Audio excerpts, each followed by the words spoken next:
Ketika persuasi tak lagi didengar, apakah pemberitaan harus digemakan? Sumedang Timur, Rabu tanggal 12 Agustus tahun 2026.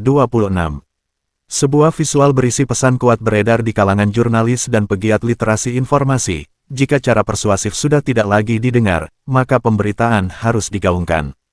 Kalimat ini bukan sekadar slogan. Ia adalah cermin kegelisahan di lapangan.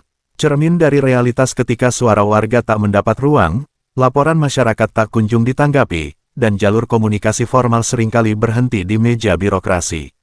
Di wilayah Sumedang Timur dan banyak daerah lainnya, realitas ini bukan cerita baru. Dugaan penyimpangan proyek pembangunan, transparansi anggaran yang minim, pelayanan publik yang tidak optimal, hingga keluhan warga yang menguap tanpa jawaban, seringkali baru bergerak, baru ditindaklanjuti, setelah menjadi sorotan pemberitaan. Lalu, di manakah posisi pers? Apakah cukup menjadi penyampai informasi, atau harus berani menjadi penggerak perubahan?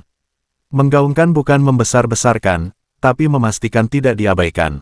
Ketua Forum Media Sumedang Timur FMST, Haji Muhammad Iqnur Hikmat, SIP, menegaskan bahwa prinsip utama jurnalisme tetap harus dijaga. Pers harus tetap berpijak pada fakta dan etika jurnalistik. Namun kita juga tidak boleh menutup mata. Ada kondisi di mana suara masyarakat sudah disampaikan secara persuasif, santun, sesuai prosedur, tetapi tidak direspons. Disitulah fungsi kontrol sosial media harus berjalan.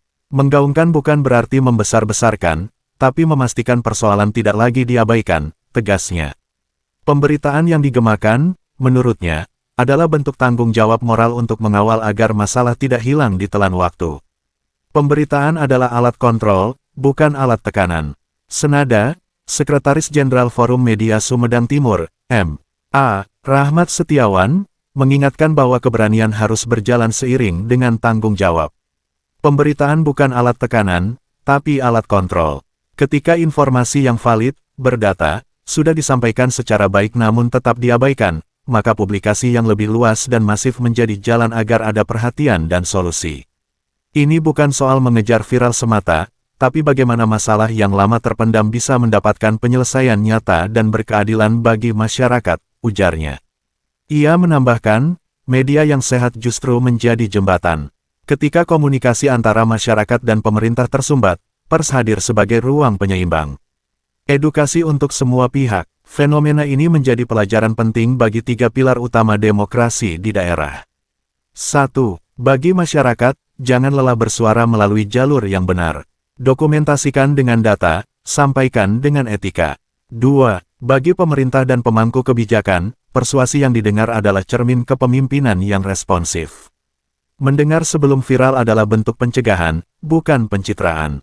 3. Bagi insan pers, menggaungkan, harus tetap berada dalam koridor jurnalistik yang sehat, akurat, berimbang, tidak menghakimi, cover bosides, dan berpijak pada Undang-Undang Pers No.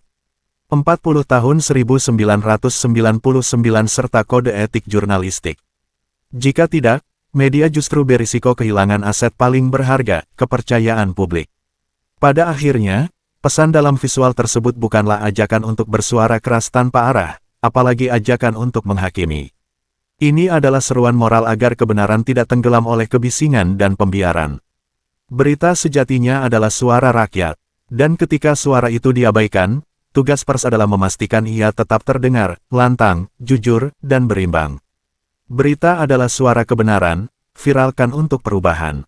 Bukan sekadar kalimat penutup, tetapi tantangan dan pengingat bagi kita semua, tetap kritis, tetap objektif, dan tetap berpihak pada kepentingan publik. Narasumber rilis, Forum Media Sumedang Timur, FMST, kontak redaksi, ST News, inspirasi dari Timur Sumedang Pers Independen, edukatif, dan berimbang.